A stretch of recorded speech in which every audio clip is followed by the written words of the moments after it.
The legendary Yuri Bezmenov interview was done, conducted, and filmed by G.Edward Griffin, the legendary author of the book Creature from Jekyll Island. I got him to do a reaction video on my birthday. I was 32, and G.Edward Griffin is almost 90 years old. Take a look. Right, wonderful. All right, we'll take a listen.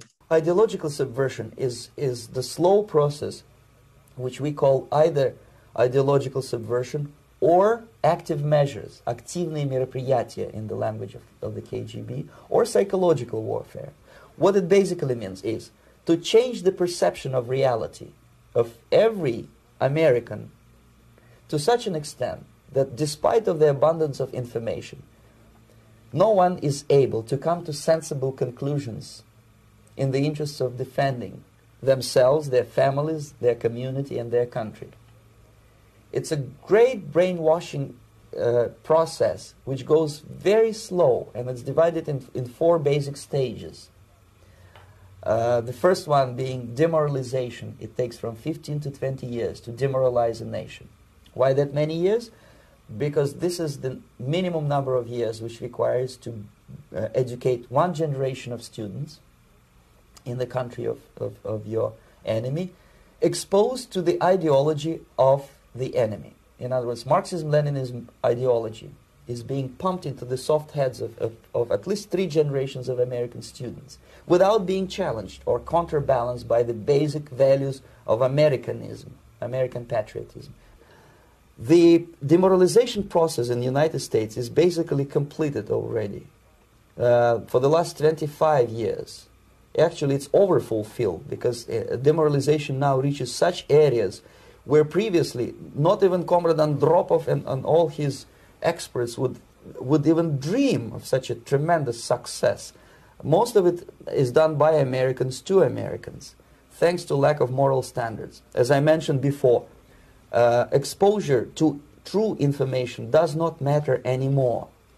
A person who was demoralized is unable to assess true information. The facts tell nothing to him. Even if I shower him with information, with authentic proof, with documents, with pictures, even if I take him by force to the Soviet Union and show him concentration camp, he will refuse to believe it until he is going to. Yeah, what do you remember about that? Yeah, well, talk about today. I mean, in the COVID world, we have all the facts out there. They're everywhere. They're irrefutable. And they're documented. They're from official sources. They come from the enemy himself. And people that, I don't believe that. Yeah, it can't be true. Why? Because it's not coming from their trusted channels. They trust their media. It doesn't come from there. It can't be true. That's the only test of truth. Who is saying it? That's how it works. With that, was it satisfying? Because I know in the 60s with the black and white video. As early as 1928, the communists declared that the racial differences among our people constituted the weakest and most vulnerable point in our social fabric.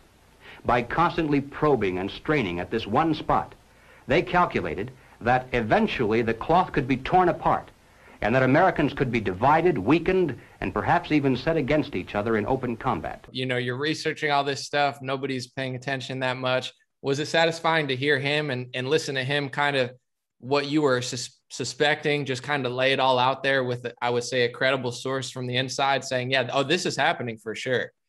Yeah, a great source of satisfaction. And, you know, when I did all of these things, it was obviously all done on a shoestring. In that particular interview, I had managed to scrape up some money, and I hired a couple of guys with cameras and tripods. And back in the day, you know, you just didn't go someplace and do a video interview by opening up your tripod and put your camera on. They came in a truck. We had to rent a truck with all this gear in the truck, and they ran cables from the street up the sidewalk into the front door, into the living room, big thick cables for the cameras and everything. And that's how they had to record out there in the truck. It was a big deal. Now you can just go in and flip open your phone and put it on a stand, and away you go. You get a better image and sound than this. So it was a big event. But so I scraped up my money, but I never thought that anybody would see it. I thought, well, maybe we'll put this into the historical record. Maybe someday in the future, it'll have some value. And bingo, that's exactly what happened. Wow. So, I mean, that's tough, especially at that time. Like you said, unless you worked for a big media station and, you know, had access to all this stuff, people weren't just doing high quality videos like that. So did you really believe in his message? Is that why you did it? Where you're like, this guy's good. I gotta present this properly, independently.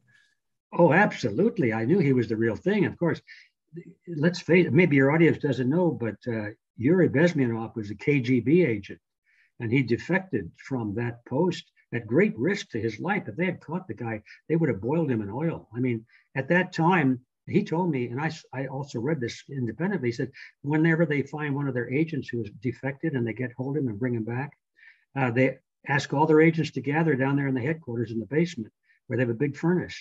And they put this guy in alive into the furnace and burn him alive, starting from just a low flame. And he suffers and screams and yells for a long, long time. And all the other agents have to watch it. And he says, you take it seriously when you decide to defect.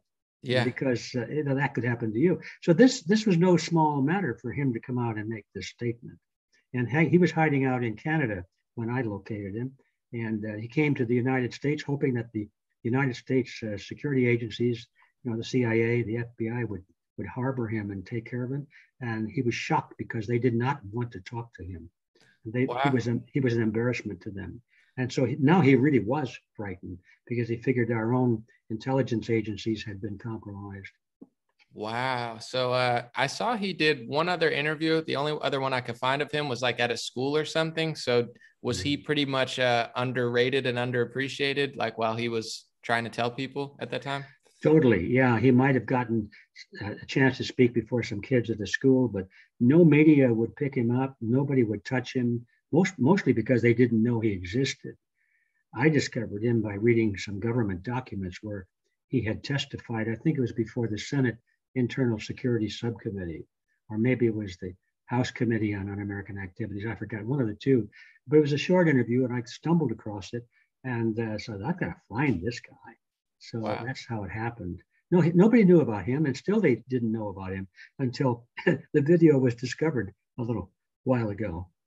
It's gone crazy because he's very well spoken. I think he has a good sense of humor too, while being very professional. He's a great speaker, very eloquent. Also, you know, a lot of people, every time I post it, people say, man, he was a prophet. He really saw this coming. And you could call it a prophet, but also, like you were explaining, he worked for the KGB and he knew what they were literally doing. So, you know, I'll give him all the credit, but it's like he saw them and this was their psychological operation that they were trying to go after people in America, mostly people with patriotic minds, kind of shifting them and pushing them to, I guess, you know, hate their country, destabilize, all this stuff that's kind of happening today.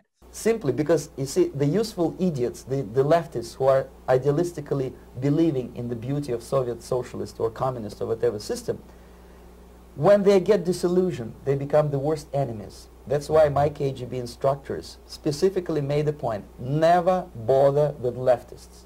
Forget about these political prostitutes. Aim higher. This was my instruction. Try to get into large circulation, established conservative media. Rich, filthy rich movie makers, intellectuals, so-called academic circles. Cynical, egocentric people who can look into your eyes with angelic expression and tell you a lie. These are the most recruitable people, people who lack moral principles, who are either too greedy or too suffer from self-importance. They feel that they matter a lot. These are the people who KGB wanted very much to recruit. But to eliminate the others, to execute the others, don't they serve some purpose? Wouldn't they be the ones they rely on? They serve purpose only at the stage of destabilization of a nation. For example, your leftists in United States, all these professors and all these beautiful civil rights defenders, they are instrumental in the process of the subversion only to destabilize the nation. When their job is completed, they are not needed anymore. They know too much. Some of them, when they get disillusioned, when they see that Marxist-Leninists come to power, obviously they get offended. They think that they will come to power. That will never happen, of course. They will be lined up against the wall and shot. Yeah, he wasn't so much a prophet as he was a whistleblower. He was right. he was a defector at great risk to his life to get the truth out, because we have to understand that his father was a famous general in the Soviet Union, and his family was very privileged. He was not the rank and file. He was born with what you might call a Soviet silver spoon in his mouth. He was the upper class, the ruling class. He had whatever he wanted. He didn't have to worry about food or clothing or job or anything. That's why he was recruited into the KGB, which was a very cushy type of a job. It was only offered to children of high-ranking people in the Communist Party or the military and that kind of thing. He had it made, in other words, and he risked everything and plunged to the bottom of society by getting out of it, because he had this moral instinct that he could not stand what they were doing. He was part of it. He said, I've got to get out of this. Even if I die trying, I've got to get out of it. So, it's a very special person. He was not just prophesizing. He was trying to warn America. And at the very end of this video, as I remember, he says, I had a chance to defect. I came to America. But if this happens in America, like it is happening, you will have no place else to go. Literally several years to live on unless the United States wake up. The time bomb is ticking. With every second, the disaster is coming closer and closer. Unlike myself, you will have nowhere to defect to, unless you want to live in Antarctica with penguins. This is it. This is the last country of freedom and possibility. Okay, so what do we do? Right. And that's starting to That's play where out. we are right now. We have no place to. We've got to do this here. Right. Wow, that's powerful.